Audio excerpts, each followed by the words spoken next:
Hello and good day. This is Mr. Jensen, and I'm coming to you live from my classroom. Here I am. Hello. And I just want to tell you a little bit about me. So I may have had you in science, but I may not have had you in science. And you might just be a little bit questioning, who is this guy that I'm going to see in person here? And what in the world is he about, or who is he? So I just want to do a quick introduction of who Mr. Jensen is for you, just in case you don't know who I am. And if you have had me before, then it might be one of those times where you go, oh, that's right, Mr. Jensen. Yes, as I've seen many of you mute on your screens, you might have forgotten who I was. So here I am, live and in person. I just want to talk to you about who I am. There's an important number that you're going to see, and that number is 53. It's an important number. And I ask you, can you figure out why? Why is 53 an important number? Take a quick guess, and let's see if you can come up with it before I tell you. I'll give you like a 10-second countdown.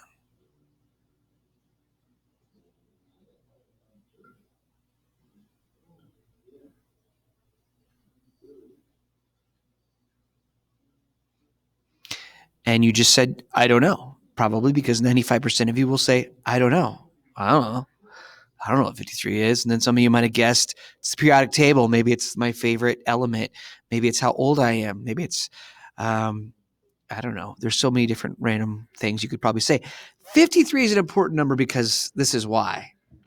By the time you graduate high school, on average, you will have had, from kindergarten to your senior year, 53 teachers. Isn't that amazing?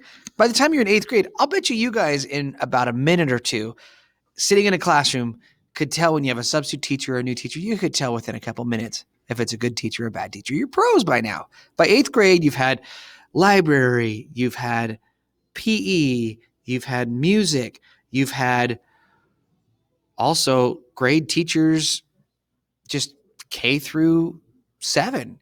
And when you get to 6th and 7th grade, you have multiple teachers. And so you're like, yeah, I've had a lot of teachers plus subs and you name it. Hopefully, of those 53 teachers, I'll be one of those teachers that makes an impression on you. That's why I'm in this thing. And that's what I really hope to do is I hope to be a good teacher. And I hope to really do the best that I can to help you any way I can, any way you learn, to help you with this rest of the school year. And so I know we're kind of in a lot of transitions, and we as teachers are feeling the same thing. So I can empathize with you and say, I feel it. It's not the most fun thing to change constantly, right? When you feel like you're getting good at something. But I'll tell you what, if there's anything that we've got the ability to change really well. So I'm going to go ahead and go forward. Now, I started at Spokane Falls Community College as a teacher.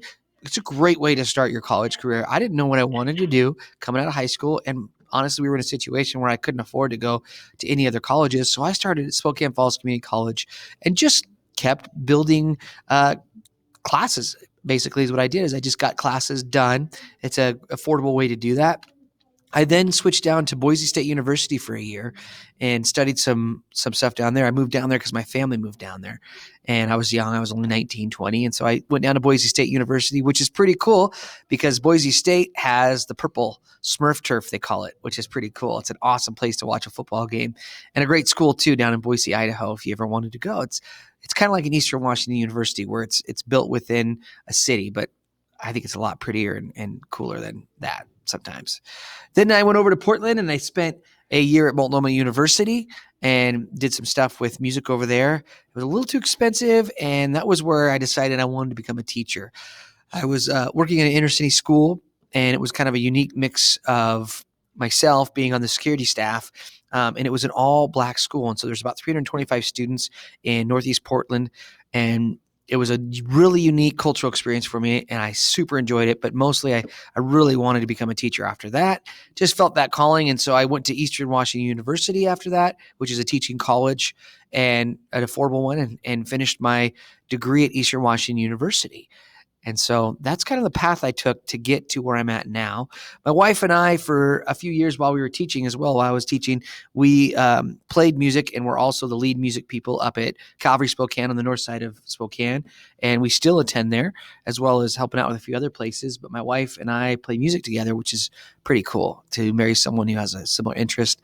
My wife went to Cheney High School. We met, not when she was in high school, but We met when she was out of high school, and as you know, first comes love, then came marriage, and then came the little baby in the little baby car.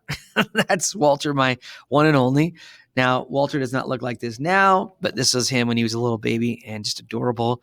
Now you'll see him most likely around the school because he is in kindergarten now, which is crazy to me. But there he is sitting next to my dad. We're huge Viking football fans. There he is graduating preschool. And there he is this last summer. He caught that bass all by himself, as we love to do some fishing together and outdoorsy stuff. And he is a fishaholic. Let me tell you, that kid can fish nonstop. But that was his personal record this last summer of catching his own bass, which was a pretty sweet deal to watch him get it all on his own, casting and retrieving. So that was pretty cool. Here's my dad and I, my brother. This was a deer that we'd shot a day. It was in an evening after school, and we'd gone out in some areas kind of around Westwood, out past Westwood, obviously, but we'd shot this beautiful deer, and I'll never forget, literally about an hour later, I went in that morning and taught. I had my teaching stuff. You could see my collar and my tie was on underneath all this stuff, but we found it, and that was a fun day, but definitely love the hunting and the fishing. This is my uncle. This is the last picture we got of him before he had an accident. We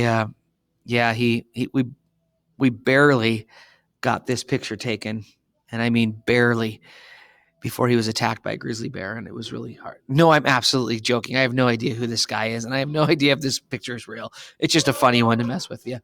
I also do the Sea Perch Club. This year we aren't doing it because Sea Perch is not really happening around our region. So usually we do the underwater robotics, and actually I've had some pretty cool stuff. 2019, took some kids to nationals back in Washington, D.C. 2 years prior to that, I took another group to nationals down in Atlanta, Georgia.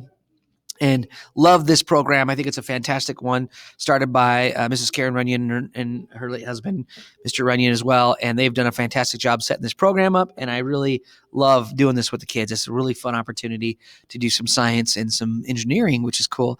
Also help out once in a while with the robotics club here. Mr. Partridge is leading it this year, doing a great job with it. And then also starting a video club if you guys want to do some video with me. I've done archery. I've done all sorts of cool clubs. I love after school clubs with kids. And it's really a fun opportunity to get to connect with you and give you an opportunity to do something that maybe you've never done before. So hopefully I get to see you maybe in a club sometime in the future. But other than that, just want to thank you so much for watching and hope this gives you a little introduction into who Mr. Jensen is. I've got 3 periods of science and I've got 1 period of photo and video. And so I will have photo and video with you if I do not have you for 8th grade science. Otherwise, here we are. Hope to see you soon and can't wait to meet you in person. Take care. Bye-bye.